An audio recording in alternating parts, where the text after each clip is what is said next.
சேத்துக்குள்ள பூத்துங்கூட தாமரைக்கு சேரு இல்ல. நீ வசரம் மிக அவசரம் நான் எட்டி தொடவா. அடிக்கொடியே இளங்கொடியே நான் மடிமேல் விழவா.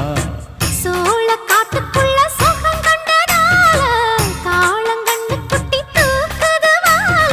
மாமனுக்கு தாங்கவில்லை இனி மாறாப்புக்கு வேலை இல்லை.